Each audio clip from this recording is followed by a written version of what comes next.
పూరా లోకల్ ధాన్యం కొనుగోలు పూర్తి చేసి అన్ని రకాల ధాన్యానికి క్వింటాలకు 500 బోనస్ ఇవ్వాలని డిమాండ్ చేస్తూ కరీంనగర్ జిల్లా కేంద్రంలో బీఆర్ఎస్ ఆధ్వర్యంలో రైతు ధర్నా చేపట్టారు. ఈ ధర్నాలో ఎమ్మెల్యే గంగుల కమలాకర్, మేయర్ సునీల్ రావు పాల్గొని ఆందోళన చేపట్టారు. ఈ సందర్భంగా గంగుల మాట్లాడుతూ తప్పుడు హామీలిచ్చి కాంగ్రెస్ గద్దెనెక్కిందని, అధికారంలోకి వచ్చినప్పటి నుంచే ఈ ప్రభుత్వం రైతు వ్యతిరేక విధానాలు అమలు చేస్తుందని ఆరోపించారు. రుణమాఫీ, రైతు భరోసా, మద్దతు ధరకు అదనంగా 500 బోనస్ ఇస్తామన్నారని, హామీలేవి నిలబెట్టుకోకపోవడం వల్లే మేము రైతుల పక్షాన ధర్నా చేస్తున్నామన్నారు.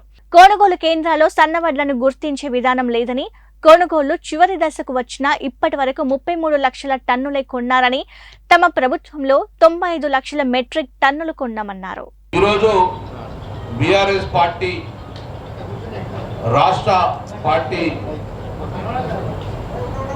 పిలుపు మేరకు కరీంనగర్ నియోజకవర్గంలో రైతుల పక్షాన ఈరోజు ధర్నా చెప్పడం జరిగింది.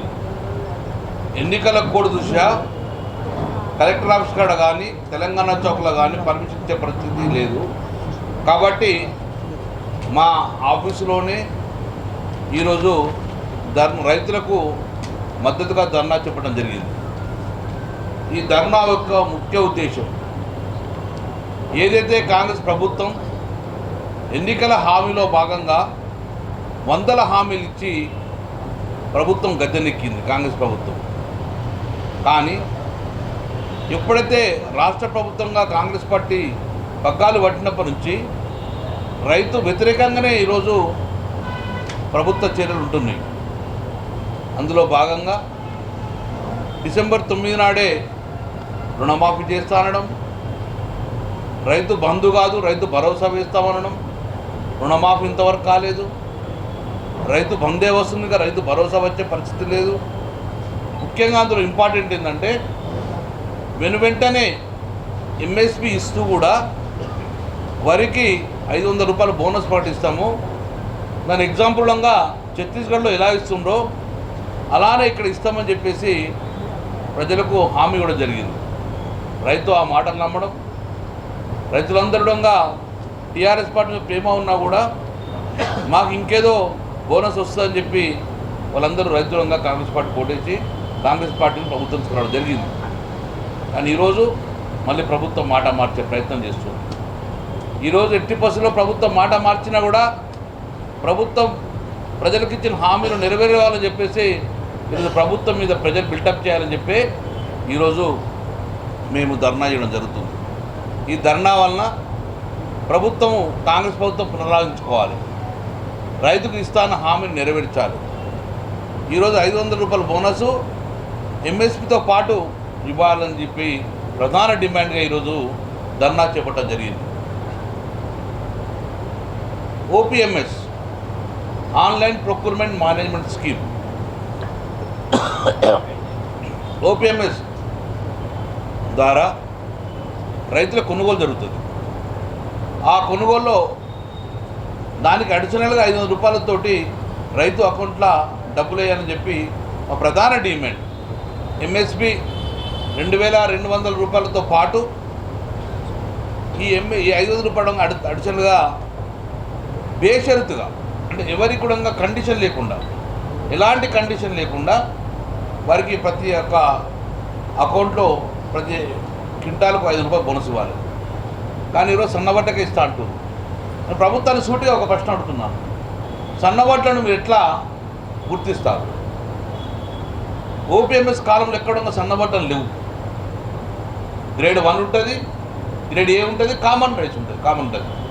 ఇంతకుముందు హెచ్ఎంటీ కానీ బీపీటీ కానీ ఇవన్నిటి కూడా గ్రేడ్ 1 కింద చేస్తారు. అలా సన్నాలు ఉంటాయి, దొడ్డులు ఉంటాయి. కానీ సన్న రకాలకు 500 అని చెప్పేసి మీరు ఎలా డిఫరెంట్ చేయగలుగుతారు? చేయలేరు. ఎందుకంటే రాష్ట్రంలో పండించే యాసంగి పంట మొత్తం కూడా 90 to 95%, 100% దొడ్డుబాట్లే పండిస్తారు. సన్నబాట్లు వండియారు యాసంగిలో. మరి యాసంగి మొత్తానికి కూడా ఈ 500 బోనస్ ఇవ్వరా? నేనేమంటున్నా, యాసంగిలో రైతందరూ దొడ్డుబాట్లు ఇస్తారు కాబట్టి ఈ దొడ్డుబాట్లు అన్నింటిలో బోనస్ ఇవ్వాలని చెప్పేసి నా ప్రధాన డిమాండ్. సన్నవాట్లకు వేసేవాళ్ళు చాలా తక్కువ ఉంటారు. ఆ సన్నవాట్లను కూడా ఇంతమంది ఎఫ్సీ గుర్తించలేదు. ఇది సన్నవాట్లు అని దొడ్డువారు గుర్తించలేదు. కొన్ని సన్నవాట్లు కూడా గ్రేడ్ కామన్ ఏరియా కింద అంటారు, కొన్ని దొడ్డువాట్లు కూడా గ్రేడ్ ఏ కింద కూడా డిఫరెన్స్ చేస్తారు. కాబట్టి ఇక్కడ కూడా అటువంటి నిబంధన లేదు, అటు గుర్తించే ప్రక్రియ లేదు, గుర్తించలేము కూడా. ఏవి సన్నవాట్లు ఏవి దొడ్డువాట్లు గుర్తించలేము. కాబట్టి వెంటనే ఎలాంటి కండిషన్ లేకుండా ప్రతి ఒక్కరికి కూడా రైతుకు ఎవరు కొనుగోలు కేంద్రాలలో అమ్ముకుంటారో వాళ్ళకు ఓపీఎంఎస్ ద్వారా వాళ్ళకు 5,000 రూపాయలు బెనిఫిట్ బోనస్ ఇవ్వాలని చెప్పేసి ప్రధాన డిమాండ్ రైతుల పక్షాన ఉంటుంది. నెంబర్ రెండోది, ఇప్పుడు ఆల్మోస్ట్ కొనుగోలు పూర్తవుతుంది. ఇప్పటికీ 30 లక్షలు దాటలేదు. మరి మిగతా పంట మేము 90 లక్షల దాకా పంట కొన్నాం ఈ ప్రభుత్వం ఉన్నప్పుడు. మరి మిగతా ఎంత సమయంలో కొనుగోలు కంప్లీట్ అయిపోతుంది? కొనుగోలు కంప్లీట్ అయిపోతే 40 దాటే అంటున్నారు. మరి మిగతా 50 లక్షల పంట ఉన్నదా, వేయలేదా, ఎటుపోయింది?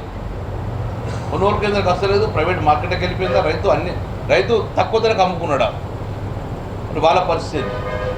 కాబట్టి ఇవన్నీ పరిణించుకొని రాను రైతు వ్యవసాయం పెంచుకుంటున్నాడు కానీ తగ్గిస్తలేడు. మరి మేము 90 లక్షలు ప్రతి ఏటా మేము కొనుగోలు చేసినప్పుడు 70 లక్షలు తక్కువ కూడా కొనుగోలు చేసినప్పుడు మరి 33 లక్షలకి ఎందుకు కటాఫ్ అవుతుంది? 40 దాటే అంటున్నారు, 40 లక్షలు దాటే అంటున్నారు. మరి పంట వేసుడు రైతులు తక్కువ వేస్తుర్రా, దిగుబడి తక్కువ వస్తుందా? ప్రభుత్వంలో నమ్మకం ఉంటలేదా రైతులకు? దిగుబడి రైతు పంట పెరగాలి, వ్యవసాయం పెరగాలి. మరి ఎందుకు తగ్గింది అనుగుణంగా ప్రజలకు ఆందోళన వ్యక్తం చేస్తుంది. కాబట్టి ఇప్పటికైనా రైతు ప్రభుత్వం అని చెప్పిన మీ కాంగ్రెస్ ప్రభుత్వం వెంటనే ఈ యొక్క కొనుగోళ్లలో 5,000 రూపాయలు బోనస్ ఇవ్వాలి. ఎక్కడ కూడా కండిషన్ పెట్టకుండా ప్రతి ఒక్క రైతుకు రైతు ఏ పంట పండించినా కూడా అది తడిసిన ధాన్యం కానివ్వండి, మొలకెత్తిన ధాన్యం కానివ్వండి, సన్న బియ్యం కానివ్వండి, దొడ్డు బియ్యం కానివ్వండి, ఏ ధాన్యాన్ని కొట్టని ప్రభుత్వం ఉన్నది. కాబట్టి తడిసిన ధాన్యాన్ని కొట్టని చెప్పి అంటుంది. తడిసిన ధాన్యం మీరు బయట వేసి పంపండి. తడిసిన ధాన్యాన్ని కూడా 5,000 బోనస్ ఇవ్వడం జరిగింది. లేకుంటే బోనస్ ఇవ్వకపోతే రైతుల పక్షాన ఉద్యమాలు తప్పని చెప్పేసి మీడియా ద్వారా ప్రభుత్వానికి తెలుస్తుంది. Thank you. ఇవే వాల్టి అప్డేట్స్. మరిన్ని అప్డేట్స్ కోసం కీప్ వాచింగ్ పూరా లోకల్.